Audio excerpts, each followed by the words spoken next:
Hello, everybody. Welcome back to the Rest Hold Podcast, episode 58, usually brought to you by co-host Zach Foreman and me, Tanner Fred. As you can see, it is just me today, flying solo. Zach, being the working professional he is, had some stuff going on, so I will be covering the wrestling and news for this week. Not my first time doing a solo episode. I feel like I'm getting better with them every time. It is hard to talk to yourself for, extended periods of time. But you can try to do the best that I can to keep this entertaining. Will probably be a shorter episode than usual because of that. But I guess let's get right into the wrestling. No super exciting outside the ring wrestling news this week. No major returns for WWE. I think the only thing really is that Parker Bordeaux, formerly Harlan in NXT, signed with AEW this past week. Oh, I apologize. There was a big return. WWE Hit Row has returned to Friday Night SmackDown. Top Dollar, B-Fab, and what's his name? Something like that. Ashanti Theodonis, that's his name. Sorry, but they are back. They look good. I don't think they really got a fair run the first time around, so this will be interesting to see if Triple H gives them a fair shot. They are definitely talented in the ring. B-Fab was kind of on the slower end compared to the other two. But the other two are definitely a solid tag team and definitely add depth to the division that is kind of bad right now. After like Street Profits and the Usos, there's really not a whole lot of dominant tag teams left. So they could definitely fly up the ranks quickly, especially with it only being one tag title technically right now. You could definitely see them get some burn pretty soon. But I think that's really it for major returns. Loomis again on Raw, not really return at this point, but kind of like a weird little story they're telling. So we'll see where that goes. But, WWE content has been good again this week. Raw, watchable 3 hours, which is hard to do because 3 hours is a long time to watch anything, especially things with commercials and some down points in the shows. But another good week of wrestling for WWE. SmackDown, stuff from Cross and Drew has his little feud. Now on Raw, KO and Drew kind of have a little feud. They put on a really, really good match, which unfortunately ended in DQ, but felt like it needed to. If you're going to make Kevin Owens look strong again, probably don't want him losing to anybody in the top of the card other than Roman. So having him lose by DQ with the help of the Usos is definitely fine. It keeps Drew strong, which is a little after the attack during/post match, and then still having him come out on top over the Usos, but not over Kevin Owens, I think was a smart move. It kind of undersold the stunner a little bit, which is a shame, but I guess what they're going for with Clash of the Castle definitely did the job they needed it to. I think the big stuff to talk about this week really came from NXT. So I'm going to go quickly through main roster stuff other than what we already talked about thus far. Shinsuke and Gunther had a sick IC title match on Friday. Both those guys are damn good. And it seems like, one, that feud isn't necessarily over based on how Shinsuke reacted to post-match. And also seems like little hints of dissent between Ludwig Kaiser and Gunther.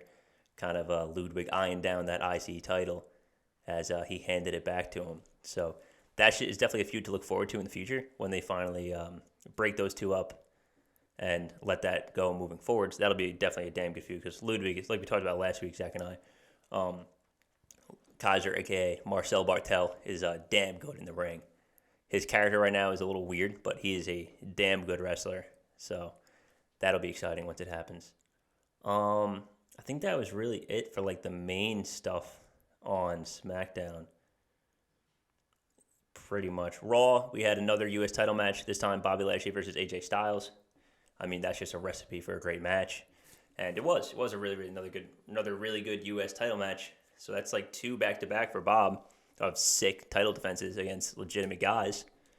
And this has kind of been the Triple H effect lately. And it's not even like that it's, say what you will about, he's bringing his NXT guys back and this and that and the other thing. And that's fine. If you don't like those guys or whatever, understandable. Your opinion's your opinion. But at the very least, like, he is letting wrestling take the forefront on the shows. I think that's been like the major difference between Vince and Triple H's styles is that, yeah, there's still promos, and the promos that we have had, especially like the Drew and Kevin Owens one, was fantastic. But just letting the wrestling tell the stories instead of trying to tell the stories through words has been really, really good this past 3 weeks. So hopefully that trend continues moving forwards. But that's really it for major main roster stuff. Theory and Ziggler had another good match, or not another good match, but another good match was Theory and Ziggler to close out the night on Monday. Seems like they really cashed in on the opportunity to make Theory look good in the main event, and he did. It's a big win for him, clean over Ziggler. And Ziggler, as usual, being the professional that he is, making Theory look like a boss. So, yeah, that's really it for major stuff on the main roster. But let's get into NXT Heatwave, which was last night of time of recording. But I believe it'll be Tuesday the 17th. Hold on, let me find it. Let me find the results just so I don't mess this up here. Here we go. All right, first match. Actually, let me grab a sip of water real quick before we do this. Sorry about that. All right, first match of the night. We had Carmelo Hayes and Giovanni Vinci, formerly, can't remember his name, but he was in a period.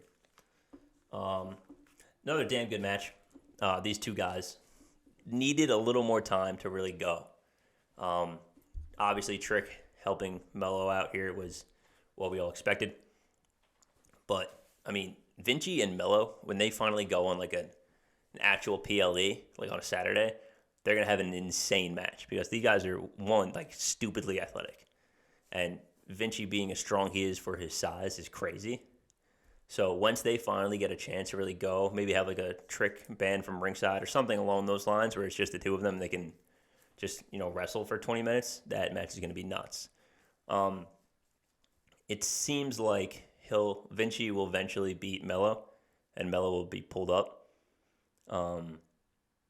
Just based on like how they're treating this title and how they're treating Vinci and keeping him protected. So that'll be good for both guys. Keep Vinci down here a little bit longer. Bring Melo up. There's really not much more to him to do unless you're going to have him win the main belt. But it appears like we're getting like the next PLE is going to be like the NXT and NXT UK crossover based on how like the rest of the matches went and post-match stuff went this week. So it'll be interesting to see what happens with, because I don't think there's a secondary belt. I know there's like the Heritage Cup in the UK, but I don't know how it really accounts for like the belts and champion. Like I don't really know much about that. So probably we'll get Melo and Vinci again by that point. We have Gallus come over and laying out the Diamond Mine. So for those who don't know, Gallus is kind of like the main tag team in NXT UK. I believe next Tuesday they are challenging Briggs and Jensen for the UK belts, which they'll probably win because it'll make more sense for them to go up the Diamond Mine. So basically, for those who don't know, they've done this once before. It's I think it's called NXT Worlds Collide was the name of the last pay-per-view. And it's basically just like Survivor Series for NXT. So it's like all the UK major belts versus all like the NXT major belts. So it seems like they'll have Gallus beat Briggs and Jensen. And then it'll be Gallus versus Diamond Mine. Or the Creeds, I guess, would be the better term for that. But yeah, it's definitely time, unfortunately, to blow up Diamond Mine. The Creeds don't really need him anymore. Ivy Nile staying with the Creeds, I think, would be good.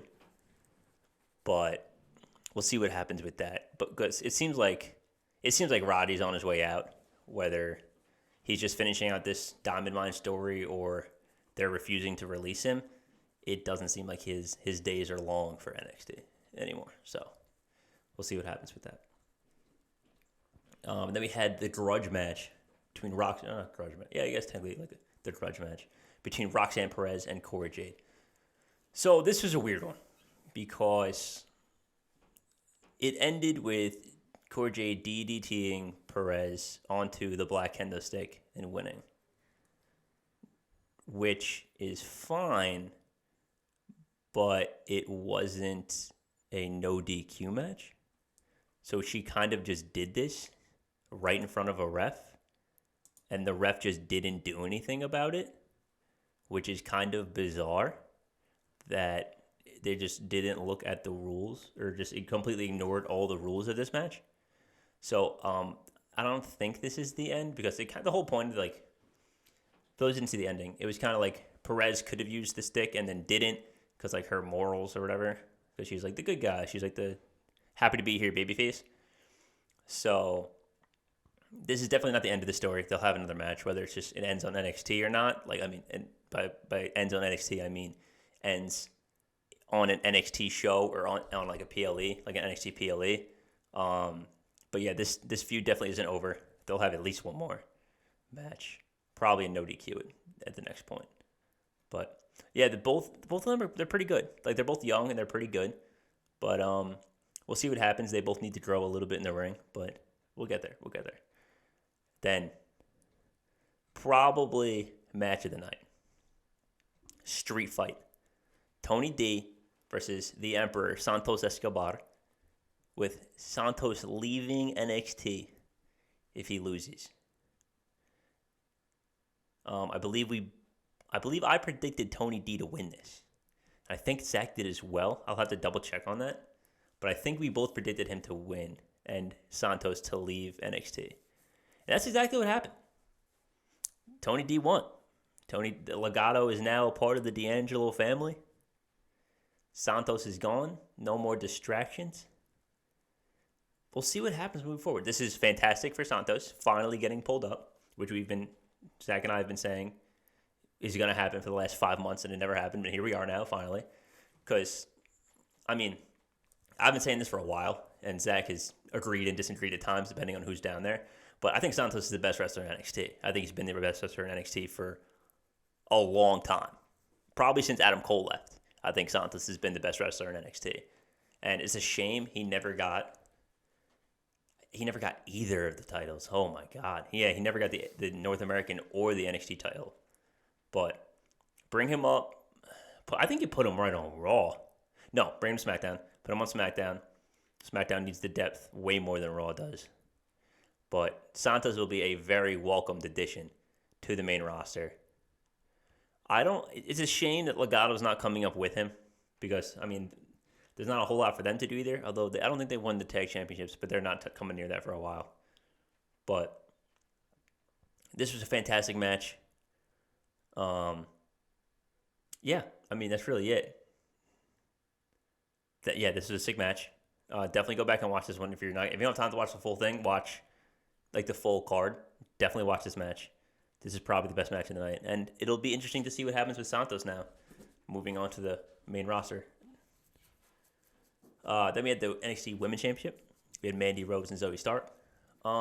This was actually like a surprisingly psychological match, which I thought was really, really interesting because Mandy has not been known as like, you know, the technical psychological wrestler, but like her going after the knee, ripping off the knee brace, using the knee brace to win, I thought was a really, really cool thing that you don't see that often from like a heel. Because like all the time you see the heel like going after the injured area and ripping the Band-Aid or the whatever off.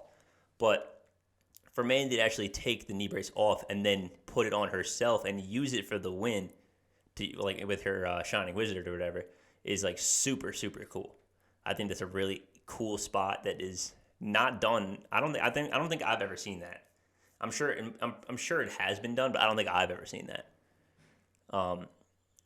But Stark was definitely like the most legitimate contender we've seen for Mandy in a long time. It'll be interesting to see who is next because Mandy Rose now over 300 days with the NXT title, NXT Women's Championship. So it'll be interesting to see who comes up next. There's no women that they've been building like to face Mandy. So unless it's like Nikita, I guess maybe Alba again. Maybe Cora's next again. Other than that, I really don't know who they could be using. So we'll see what happens. We'll see what happens with that.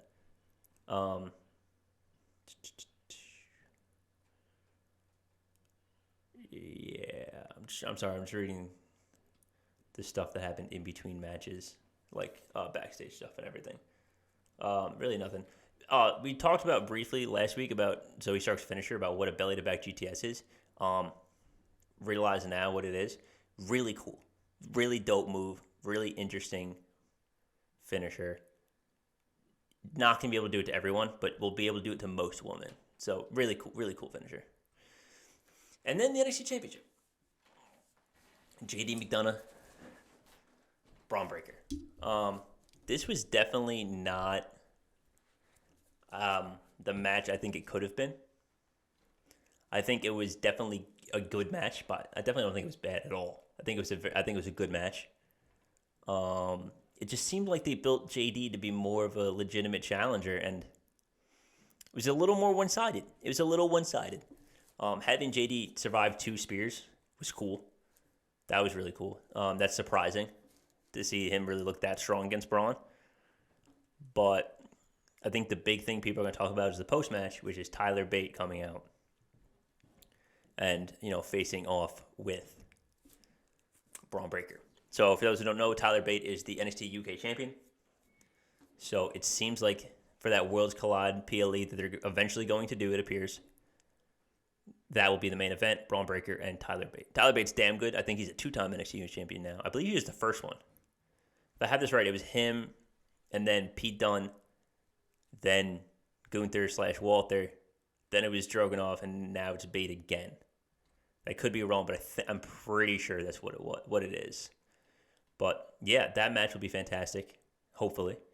I don't know where it was last time. I don't know if the pay-per-view was in the UK last time. I don't think it was. I think it was on American soil. And I'm assuming that's going to be, again, based on the UK coming here rather than NXT people going to the UK. I also think the audience is bigger for NXT compared to UK. But yeah, I don't think that'll be like that definitely, none of those will be like title for title matches. It'll just be like Survivor Series. It's just like, all right, who's better? But I don't know what's next for JD. I don't know who's Breaker's next title defense will be. His next match might be Bate, like big match might be Bate, but his next title defense, I would like to see Melo if he loses before that. I would like to see Apollo, possibly. Apollo's damn good. Baby Grayson Waller. Potentially Tony D now that he's done with Santos. So Braun still has a lot of interesting challengers and a lot of unique matches that he has yet to, go through. He's still very early on. He only has 4 title defenses? 4 different people he's defended against. So there's definitely still a lot of new stuff for him to explore with not only his character but his title reign. So we'll see what happens with that moving forwards. But that wraps up NXT. And I think, honestly, guys, that's going to wrap up the episode. Like I said, really short one today. There wasn't too much to talk about. And without having Zach here, there's not a whole lot of ideas for us to bounce back and forth. And then we kind of go on our little tangents as we tend to do. But yeah, I think I'm just going to wrap this one up here. Give you guys a little short episode for the week. Maybe a little bit easier to digest. Maybe get a little more views on this because it's so short. People might be more likely to click on it. But thanks for tuning along. Link down in the description for Instagram and Twitter. It's going to be at @Wrestle_pod. Like and subscribe down below. Comment. Let us know what you thought about NXT Heatwave and what you are looking forward to for the Worlds Collide pay-per-view or either Melo or Braun's next title defenses, who they should be against, who you think they will be against, whatever you're thinking. Anything you want us to talk about, any topics, main roster, NXT, even AEW stuff. If you have stuff you want us to talk about, we are not too caught up and well-versed in AEW stuff, but there's something interesting going on that we don't know about. Let us know. We'll check it out. We'll try to get our opinions out there if you want. But yeah, anything you guys want to let us know, comment below. Like I said, links in the description for the social medias. We're on Spotify. We're on Apple Podcasts. Wherever you get your media, we're there. All right. Thanks for tuning in, guys. Peace.